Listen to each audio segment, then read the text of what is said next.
Diane Caldwell covered her nose, glaring at Get her Brenda away Adams from my with tables. pure disgust. I can't breathe the same air as this. I'm hilly humility. The room gets dirtier every time she walks in. Brenda straightened a napkin fold, silent, composed. Diane's voice dropped, venomous. You are crudely her filth. Know your place. Brenda met her eyes. The setup is ready, Steady. Miss Caldwell. Brenta? Diane snatched her soda and poured it down Brenda's back. Now get out of my sight. Dead silence. But Diane just made the biggest mistake of her career. The woman standing there, soaked in soda, was hiding something that would flip Diane's world upside down within the hour. Man, pouring a drink on her like that? That's a mistake. Let's get into it. The Whitfield Grand sat on the corner of Tryon Street in uptown Charlotte, North Carolina. 22 floors of polished marble, brass elevators, and crystal chandeliers that cost more than most people's houses. The kind of hotel where senators held fundraisers and CEOs signed deals over bourbon. It was owned by Whitfield Hospitality Group, a company with 43 properties across the country. And at the very top of that empire sat one man, the chairman of the board.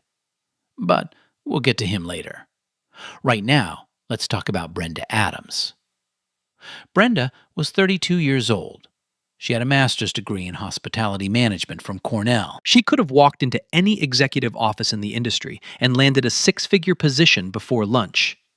But she didn't.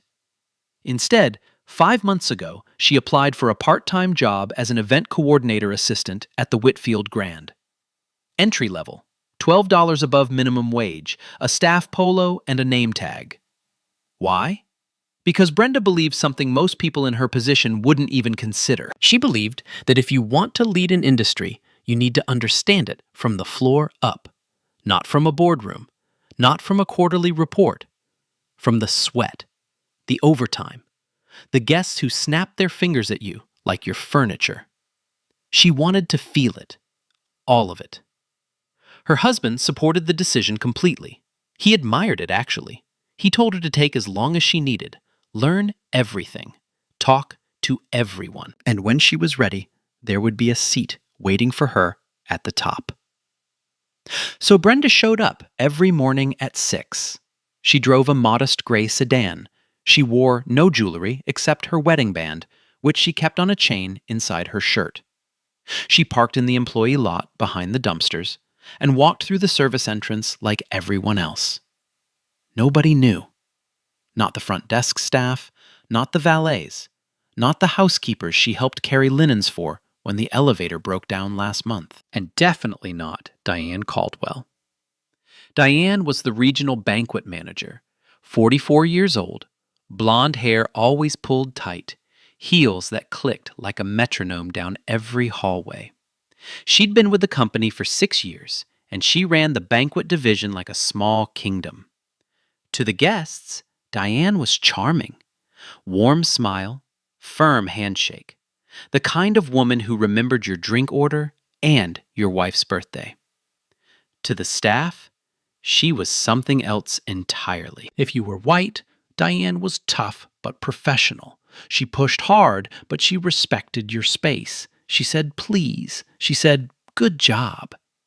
If you were black or brown, the mask came off. It started small. A sigh when she assigned you a task. A look that lingered a half-second too long. Then it escalated. Comments about your hair, about how you spoke, about whether you really understood the standard of the hotel. And if you complained, she had a favorite line she used on the general manager, Todd Emerson. They're just too sensitive. Todd was a 53-year-old white man who had managed the Whitfield Grand for 8 years. He wore khaki pants every single day, even on holidays. He kept a stress ball on his desk, shaped like a golf ball, and he squeezed it whenever someone from HR knocked on his door. He knew about Diane. Of course he did. There were complaints. 4 formal ones, 2 from employees who eventually quit. But Diane delivered results. Her events ran on time, her client retention rate was the highest in the region. And Todd didn't like confrontation. So the complaint sat in a folder. The folder sat in a drawer. And the drawer stayed shut. Then there was Olivia Scott, 24, black, a junior server who had been at the hotel for 8 months. Olivia was sharp, quiet, and observant. She noticed everything. Which tables Diane smiled at, which staff Diane ignored, and which ones Diane destroyed. 3 weeks ago, Olivia started keeping her phone nearby during shifts. Not to scroll, not to text, to record. She hadn't told anyone yet, not even Brenda, but she had a folder on her phone labeled Insurance, and it was growing. Tonight was the annual corporate gala. A Fortune 500 client, 300 guests, a 6-figure contract. And every single person on this staff was about to collide in a way none of them expected. The gala was 6 hours away, and the banquet hall already smelled like stress.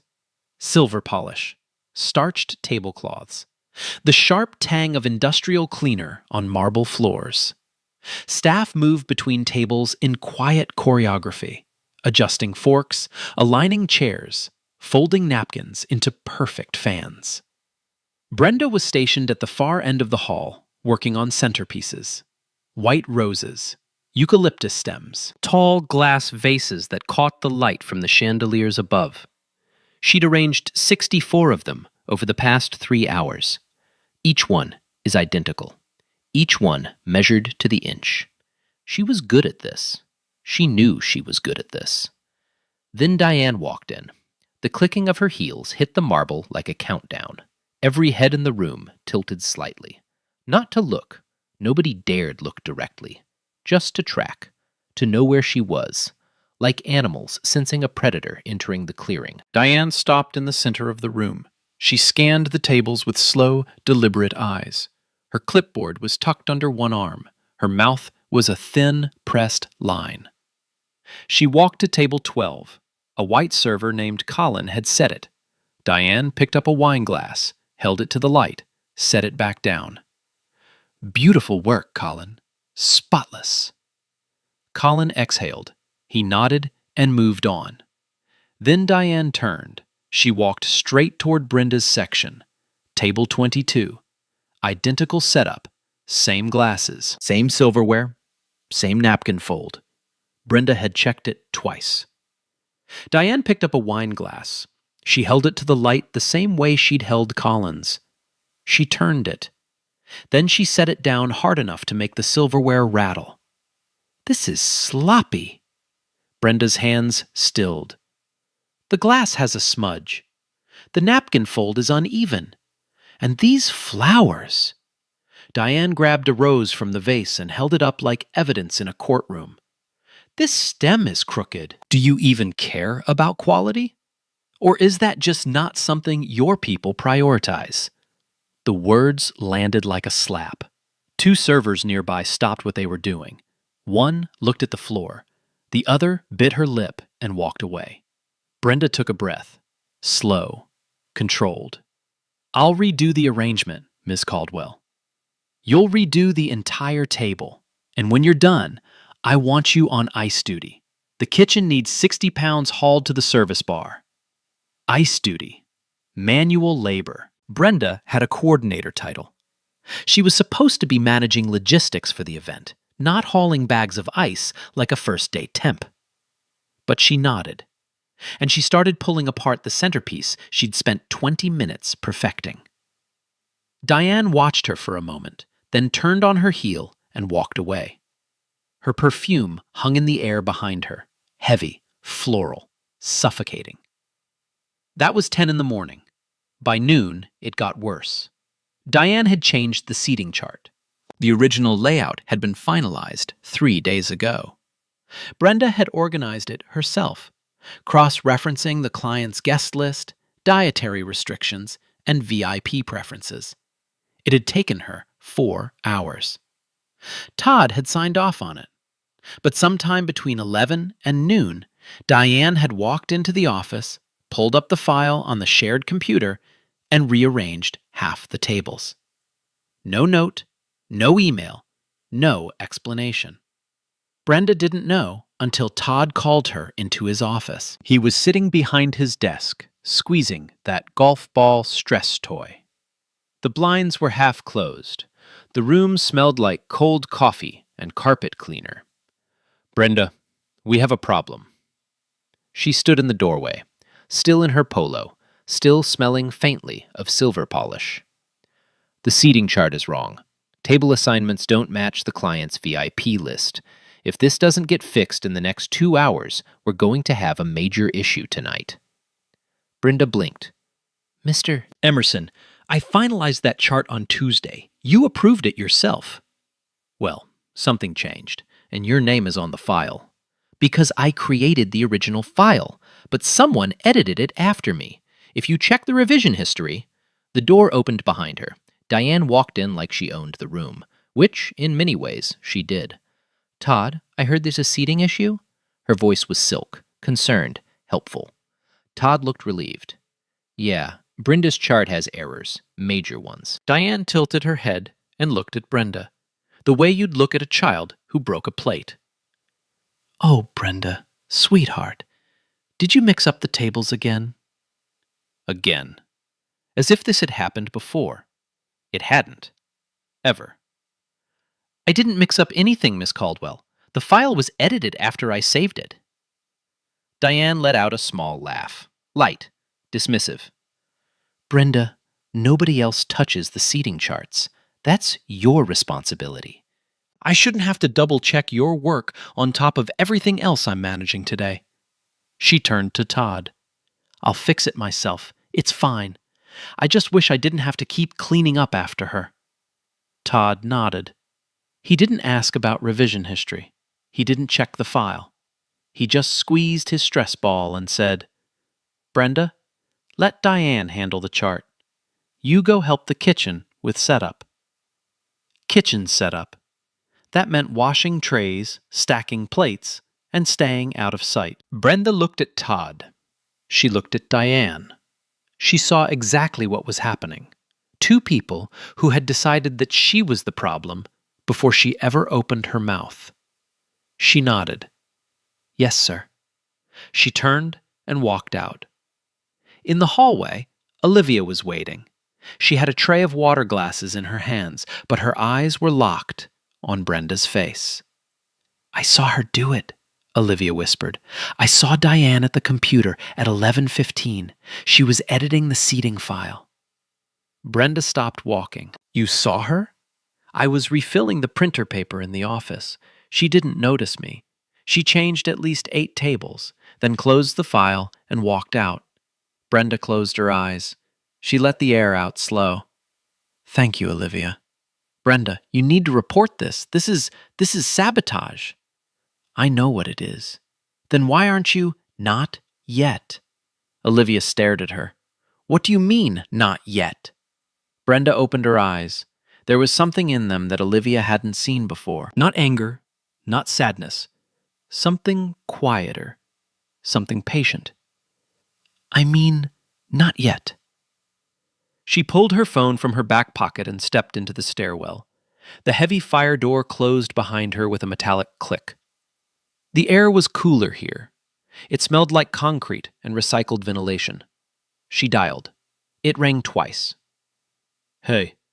Carlton's voice was low and warm, the kind of voice that filled a room even through a phone speaker. "Hey," Brenda said. She leaned against the wall. Her shoulders dropped for the first time all day. "How's it going?" She paused. Then she exhaled. "It's getting worse." "Tell me."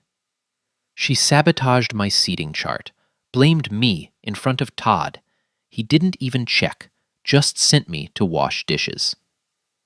Silence on the other end. Not the empty kind, the kind that meant he was listening with his whole body. "And this morning?" "She told the staff I contaminate the room by being in it."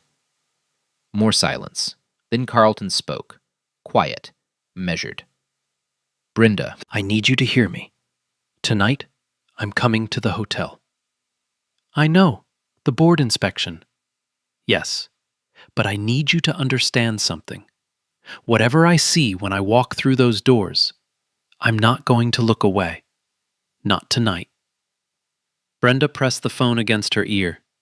She could hear him breathing. Steady. Certain. Just get through the next few hours, he said. Can you do that? She stood up straight, wiped her eyes with the back of her hand. Yeah, I can do that. That's my girl. She hung up. She stood in the stairwell for 10 more seconds. Then she walked back out into the hallway, into the noise, into the chaos, and straight toward the kitchen. The afternoon was just beginning, and Diane Caldwell had no idea what was coming. 3 hours before the gala. The kitchen was a furnace of noise and steam, pots clanging, burners hissing, the head chef barking orders in a voice that could cut through concrete. The air tasted like garlic, butter, and sweat. Brenda stood at the industrial sink, scrubbing sheet trays with a steel wool pad. Hot water ran over her knuckles until they turned raw. Her polo was damp at the collar. Her back ached from standing since 6 in the morning. This wasn't her job. She knew it. Everyone in the kitchen knew it. But nobody said a word. She scrubbed, she stacked, she carried. At 2:15, Diane appeared in the kitchen doorway. She didn't step inside. She never stepped inside the kitchen. Too hot, too loud, too beneath her. She leaned against the doorframe, arms crossed, watching Brenda work like she was observing an animal at the zoo. At least she's useful for something, Diane said, to no one in particular, but loud enough. Always loud enough. A prep cook nearby kept his eyes on his cutting board. His knife moved faster. Diane straightened up and raised her voice. Brenda, when you're done playing dishwasher, I need you in the banquet hall. The stage setup is wrong. Podium's on the left. It should be on the right. Brenda set down the tray, dried her hands on a towel that was already soaked through. She walked past Diane without a word, through the service corridor and into the banquet hall. The podium was on the right, exactly where the client had requested it. Brenda had confirmed the placement herself yesterday with the audiovisual team. She had the email on her phone. She stood there, staring at it. Right side. Correct position. Nothing wrong. Diane walked in behind her, heels clicking. Well, move it. Ms. Caldwell, the client requested the podium on the right. I have the confirmation email. I don't care what email you have. I said move it to the left. But the client, did I stutter? The words hit the air like a door slamming shut. 2 servers setting tables nearby froze mid-motion. Diane stepped closer, close enough for Brenda to smell her perfume, that heavy, cloying floral that clung to everything like a warning. Let me make this very clear, Brenda. You don't think here. You don't decide here. You do what I tell you. Period. The fact that I have to repeat this to you every single day tells me everything I need to know about what you're capable of. Brenda held her gaze. 3 seconds. 5. 7. Then she walked to the podium and began dragging it to the left side of the stage. Alone, it weighed at least 80 pounds. The wooden base scraped against the marble floor with a sound that made everyone wince. Diane watched. She didn't offer to help. She didn't call anyone to assist. She just watched, one hand on her hip, head tilted slightly, the way someone watches a mule pull a cart. When Brenda finished, she was breathing hard. A line of sweat ran down her temple. Good, Diane said. Now go clean yourself up. You look disgusting. And for God's sake, stay out of sight when the guests start arriving. The last thing this event needs is you greeting people at the door. She turned and walked away. Her heels echoed through the hall like a metronome counting down. Brenda stood next to the podium she'd just moved. Her arms were shaking. Not from the weight, from everything else. 4:30 in the afternoon, 90 minutes before doors opened. The banquet hall was nearly ready. Tables gleamed under chandelier light. Ice sculptures glistened at the buffet station. The string quartet was setting up in the corner, tuning their instruments in soft, wandering notes. Brenda was adjusting the microphone at the podium when Diane came back. This time, she wasn't alone. 3 junior servers trailed behind her, carrying final supplies. Diane stopped at the center of the room and clapped her hands once. "Listen up, everyone. Final check. I want every glass polished. Every napkin is straight. Every chair pushed in exactly 2 inches from the table edge. This is a 6-figure client. If anything goes wrong tonight, I will personally make sure the person responsible never works in this city again." Her eyes swept the room. Then they landed on Brenda. "And Brenda, you're on coat check." Coat check, a closet by the entrance, out of sight, out of the event, invisible. "Ms. Caldwell, I'm assigned to coordinate." "You were assigned. Past tense. I'm reassigning you. Coat check." "Back corner. Don't come out unless someone asks for their jacket." Brenda's lips pressed together. "Is there a problem?" Diane asked. Her voice rose just enough to make sure everyone heard. "Because if you can't handle hanging up coats, I really don't know what to do with you." Someone behind Brenda let out a small breath. Olivia. Standing 3 tables away with a tray of champagne flutes. Her phone was in her apron pocket. The camera lens was facing outward. Brenda shook her head slowly. "No problem, Miss Caldwell." "Wonderful. And Brenda, smile. You're representing the hotel tonight. Try not to scare anyone." Diane laughed at her own words, a short, brittle sound like glass cracking. Then she walked away, clipboard in hand, barking orders at the string quartet about volume levels. Brenda walked to the coat check closet. It was a narrow room near the service entrance. No windows. A single fluorescent light that buzzed overhead. Wire hangers lined a metal rack that smelled like rust and old mothballs. She stepped inside and stood there for a moment. Alone. The door was still open. Through it, she could see the banquet hall shimmering with golden light. She could hear the quartet playing something soft and classical. She could smell the roses from the centerpieces she'd arranged that morning, the ones Diane had called sloppy. She took one breath, then another. Then she pulled out her phone and opened her text messages. One new message from Carlton, sent 12 minutes ago. "Leaving now. See you soon." She read it twice. Then she put the phone away and hung the first empty hanger on the rack. Somewhere across the hotel, Russell Grant was in the security office reviewing tonight's protocol. His radio crackled with updates. Extra coverage for the main entrance. Additional screening at the parking garage. VIP arrival estimated at 6:15. Russell pulled out a printed photograph from a manila envelope. A headshot of Carlton Adams. He pinned it to the briefing board and circled it in red marker. "This is the chairman of the board," he told his team. "When he arrives, full protocol, main entrance, no delays. You address him as Chairman Adams. Understood?" 4 security officers nodded in unison. Russell checked his watch. 1 hour and 10 minutes. Back in the coat check closet, Brenda heard Diane's voice echo through the hall one more time. "If I see one fingerprint on one glass, somebody's going home tonight, and it won't be me." Brenda hung another empty hanger on the rack. The wire scraped against the metal bar. She closed her eyes. She waited. The fluorescent light buzzed above her like a timer winding down.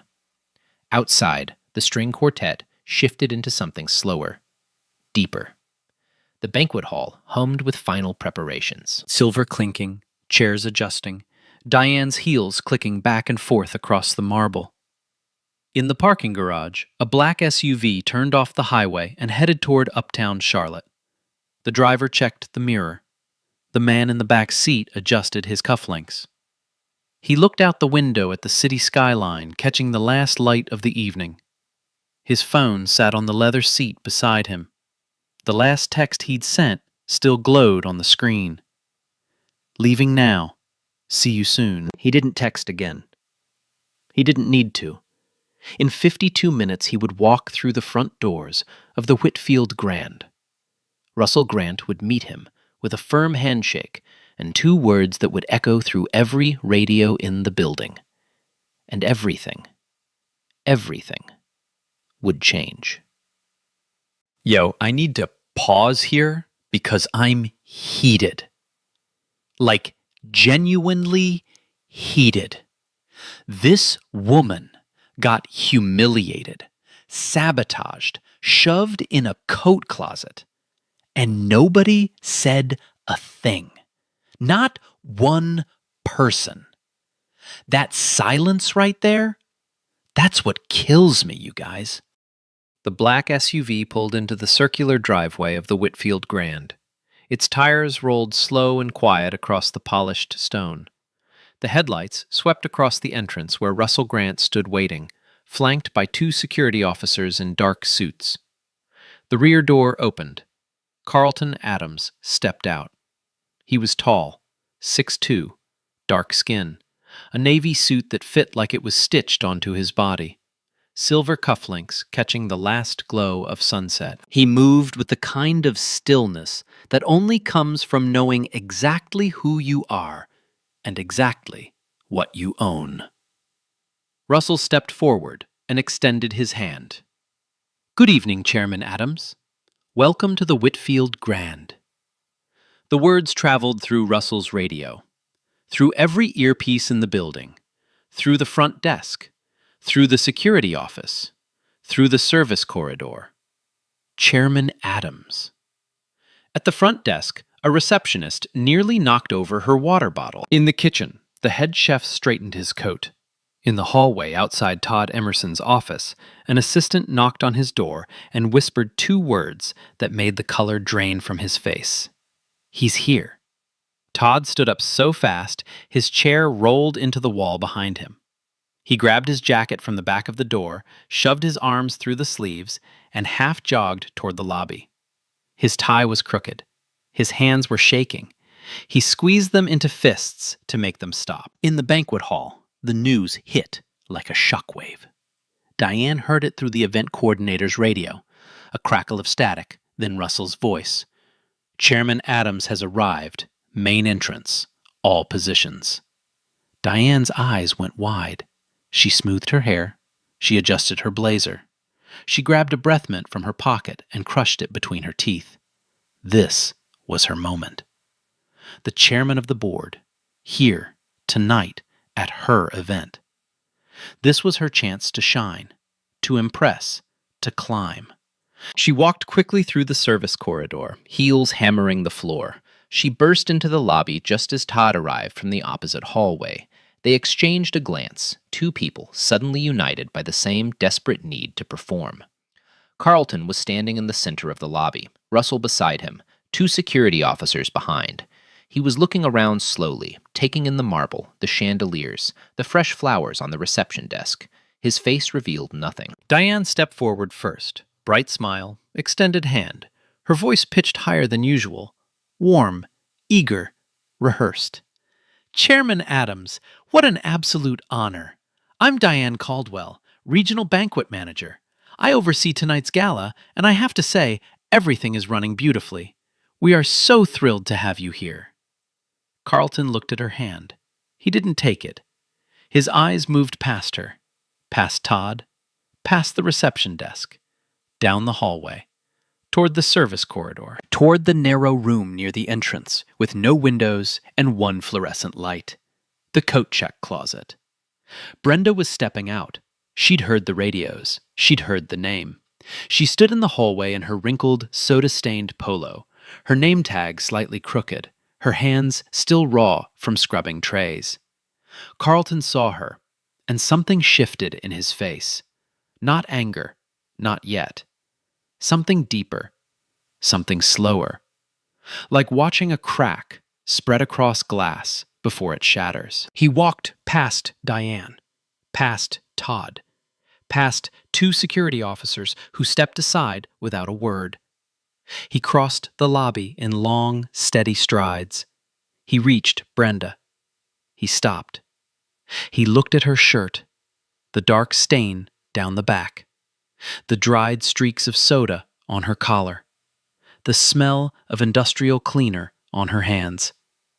He put his arm around her, gently, like she was the only person in the building. What happened?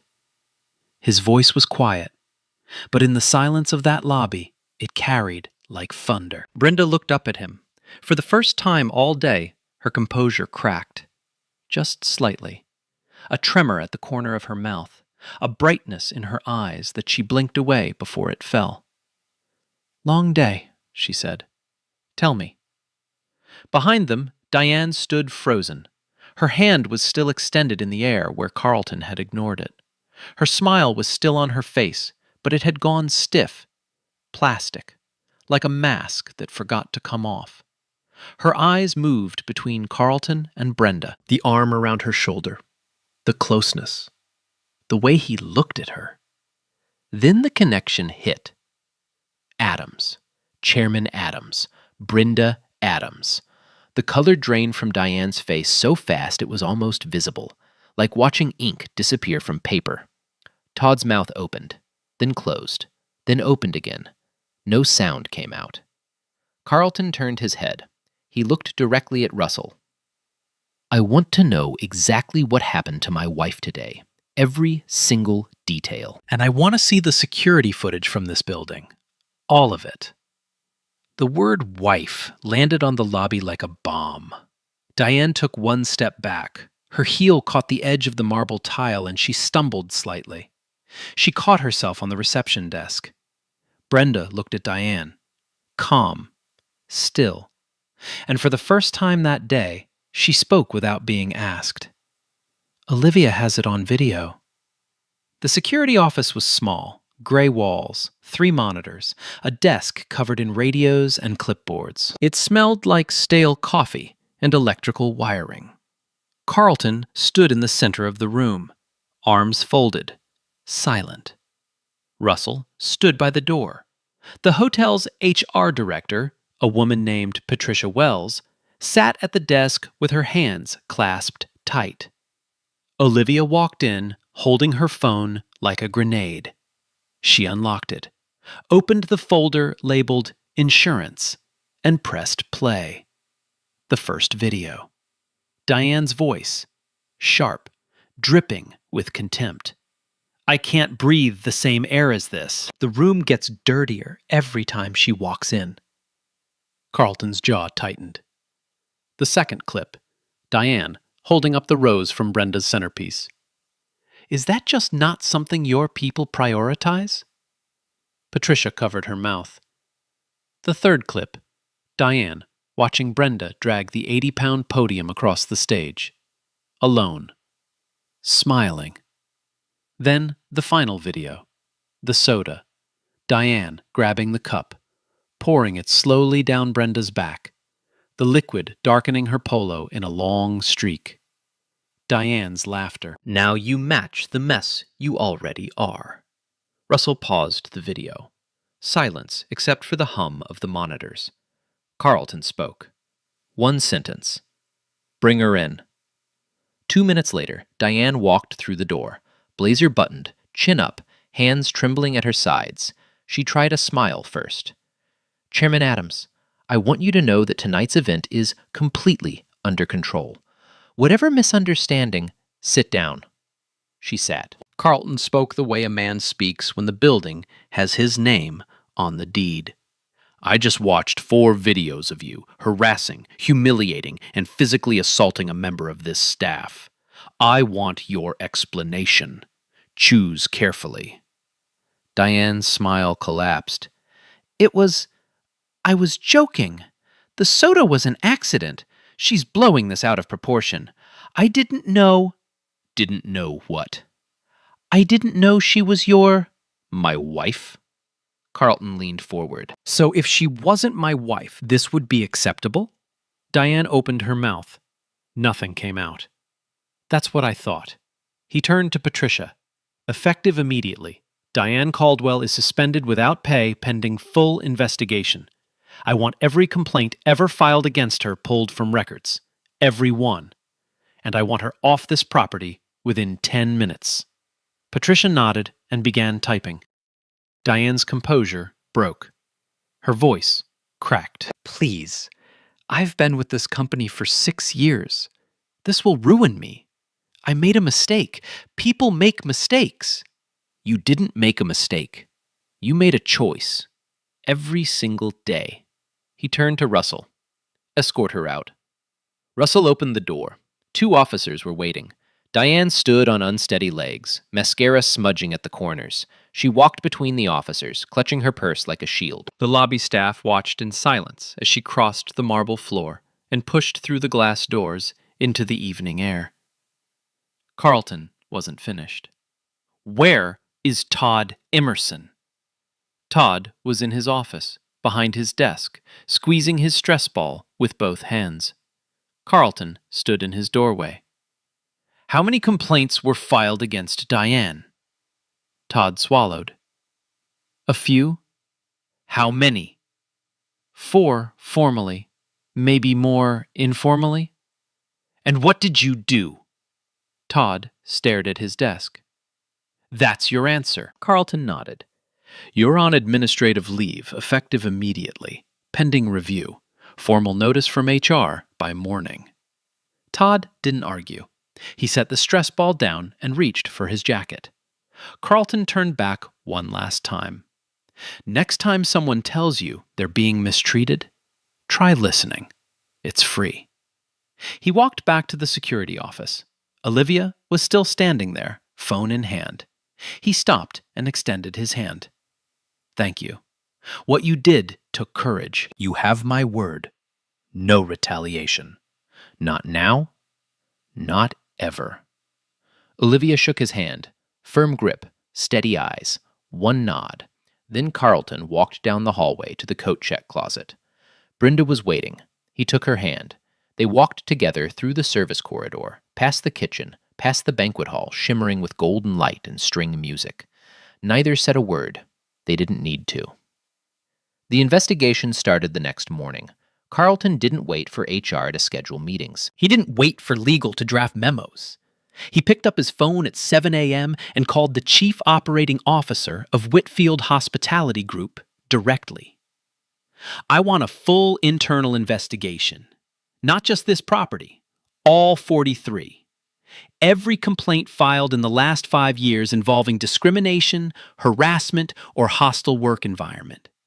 I want names, I want dates, I want documentation, and I want it on my desk in 2 weeks. By noon, a team of 4 investigators arrived at the Whitfield Grand. They set up in a conference room on the 3rd floor. Laptop screens glowing, legal pads stacked, a digital recorder on the table. They started with Olivia. She sat across from them in her server uniform, hands folded, voice steady. She told them everything. The comments, the reassignments, the way Diane spoke to white employees versus black employees, the tone, the language, the looks. Then she handed over her phone. The investigators watched every video, twice. After Olivia, they interviewed 9 more employees. Current staff, former staff, people who had quit without explanation, people who had filed complaints that went nowhere.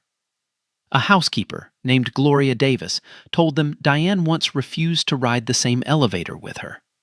She looked at me like I was contagious, Gloria said.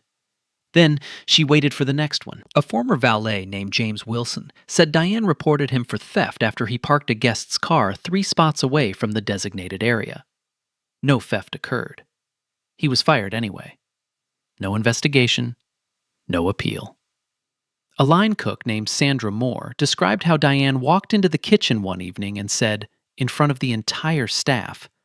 Something smells wrong in here, and it's not the food. She was looking directly at the two black cooks on the line. 4 formal complaints. 12 informal reports. 3 resignations directly linked to Diane's behavior. All documented, all ignored.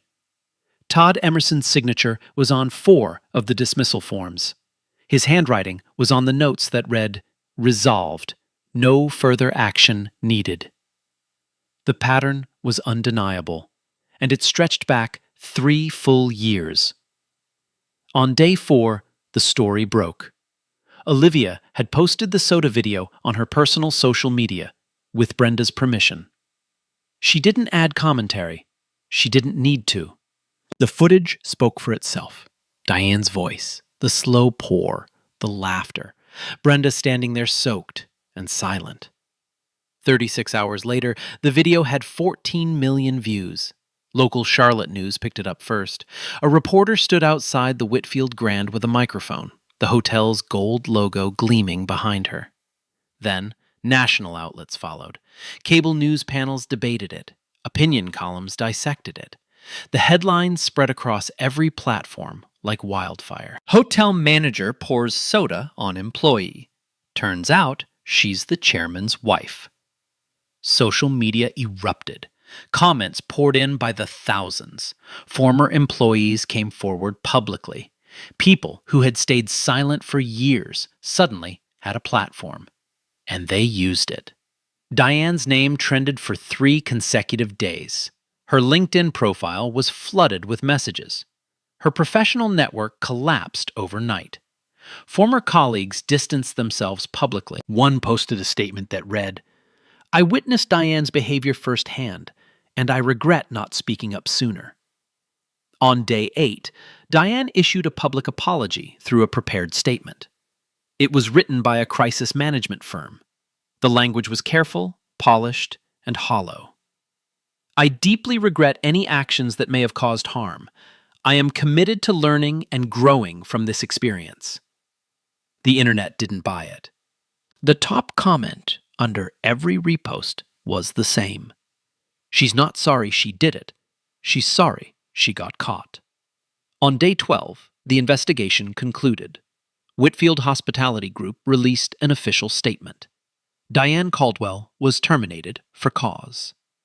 Effective immediately. No severance, no reference letter, no option for rehire at any property within the company. Todd Emerson was formally demoted from general manager to assistant operations manager at a smaller property in a different state. His salary was cut. His authority was stripped. His name was removed from the Whitfield Grand's leadership directory. Both faced potential civil liability. Brenda filed a formal complaint with the Equal Employment Opportunity Commission. The company's legal team cooperated fully, turning over every document, every video, every internal communication related to the case. On day 19, Diane was served with a civil lawsuit. The details weren't complicated. Workplace harassment, racial discrimination, hostile work environment, intentional infliction of emotional distress. The evidence was overwhelming. The videos alone were enough. Diane's attorney advised her to settle. She resisted at first. Then she saw the case file, 400 pages of testimony, documentation, and footage. She settled. The terms were confidential, but the message was not. The ripple effect went far beyond one hotel. Carlton called a company-wide leadership meeting. Every general manager, every regional director, every HR lead. A mandatory video conference that lasted 3 hours. He stood in front of the camera in his office. No notes, no teleprompter. What happened at the Whitfield Grand was not an isolated incident. It was a systemic failure. A failure of leadership. A failure of accountability. And it happened because people in positions of power chose silence over action. He paused. That ends today. Whitfield Hospitality Group announced a complete overhaul of its workplace policies. Mandatory bias training for every employee, from executive leadership to housekeeping. An anonymous reporting hotline staffed by an independent third party. A zero-tolerance policy for discrimination with immediate investigation protocols. And one more thing. Carlton created a new position within the company, Vice President of Workplace Culture, a role designed to ensure that what happened to Brenda, and to Gloria, and James, and Sandra, and every employee who suffered in silence, would never happen again. He offered the position to one person, Brenda. She didn't answer right away. She sat in their living room that evening, still in her jeans, still wearing the chain around her neck that held her wedding ring during work hours. She turned the offer over in her mind the way she'd turned those napkins that morning. Carefully, deliberately, with precision. Then she said yes. Not because she wanted a title, not because she wanted power, because she knew what it felt like to stand in a coat closet with the door open, watching everyone pretend nothing was wrong. And she was done pretending. 6 months later, Brenda Adams sat behind a mahogany desk on the 14th floor of Whitfield Hospitality Group headquarters. Downtown Charlotte skyline stretched outside her window, glass towers catching morning sun, traffic moving in slow ribbons far below. On her desk, a framed photo of her and Carlton on their wedding day, a small potted succulent Olivia had given her on her first day in the new role, and a printed copy of the company's updated anti-discrimination policy. 42 pages, every word reviewed by Brenda herself.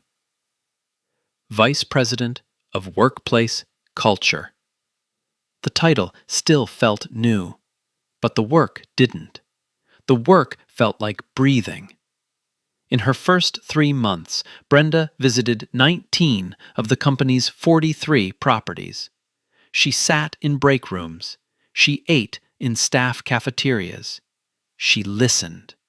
Not from a boardroom, not from a conference call. Face to face, eye to eye. She heard stories that sounded exactly like hers. Different names, different cities, same silence. A bellhop in Atlanta who was told he spoke too black for the front desk. A housekeeper in Dallas whose schedule was cut every time she reported a safety concern. A server in Boston who watched a manager throw a plate at a busboy and call it motivation. Brenda documented every story. She built a database. She created a reporting system that didn't route through the same managers who caused the problems. Independent, anonymous, protected. In 6 months, 216 reports were filed across the company. 89 investigations were opened. 14 employees were terminated. 6 were retrained. 3 properties replaced their entire management teams. The anonymous hotline received its first call on a Tuesday at 9:14 in the morning. A young woman's voice, shaking but determined. I don't know if anyone will actually do something, but I need to say this out loud. Someone did something. Olivia Scott was promoted to event coordinator at the Whitfield Grand. Full title, full salary, full benefits. She still kept her phone close during shifts, old habit, but she didn't need the insurance folder anymore. Gloria Davis, the housekeeper who wouldn't ride the elevator with Diane, was offered back pay and a formal apology from the company. She cried when she received the letter, not because of the money, because someone finally said, "We believe you." James Wilson, the valet who was wrongfully terminated, was contacted by Whitfield's legal team. They offered him reinstatement and compensation. He declined the job. He'd moved on. But he accepted the apology. He said it was the first time in 3 years anyone admitted he'd done nothing wrong. Diane Caldwell never worked in hospitality again. Her name had become synonymous with the kind of cruelty that companies now trained their employees to recognize. She moved out of Charlotte, deleted her social media, disappeared into the kind of silence she once forced on others. Todd Emerson finished his demotion quietly. He managed a 60-room property in a small town outside Richmond. He never filed another complaint. Whether he changed or simply learned to fear consequences, nobody could say for certain. Carlton continued to lead the company, but something shifted in how he led. He started every board meeting with a simple question: what are we not seeing? It became a company tradition, a reminder that the most dangerous problems are the ones leadership chooses not to look at. And Brenda? Brenda never forgot the coat check closet. She kept a wire hanger from that night in her office desk drawer, not as a trophy, as a reminder of the buzzing fluorescent light, the smell of mothballs, the sound of Diane's heels clicking away. She kept it because she never wanted to become someone who forgets what the floor feels like. Yo, so, this story? Made up. Totally fiction. But be real with me for a sec. That feeling when your boss treats you like trash and everyone just watches? That ain't fiction. That's somebody's life right now. And that's why I had to share this, for real. Most people who face what Brenda faced don't have a husband who's the chairman. They don't get a viral video. They don't get a company-wide overhaul. They get silence. They get pushed out. They get forgotten. But that doesn't mean nothing can change. It means the change has to come from the people watching, from the Olivias, the ones brave enough to press the record, the ones who refuse to look away. If this story hit you somewhere deep, go ahead and smash that like button, share it with someone who needs to hear it, and subscribe so you never miss the next one. Because the real question isn't whether this happens. The real question is, if nobody's recording, does anyone ever find out?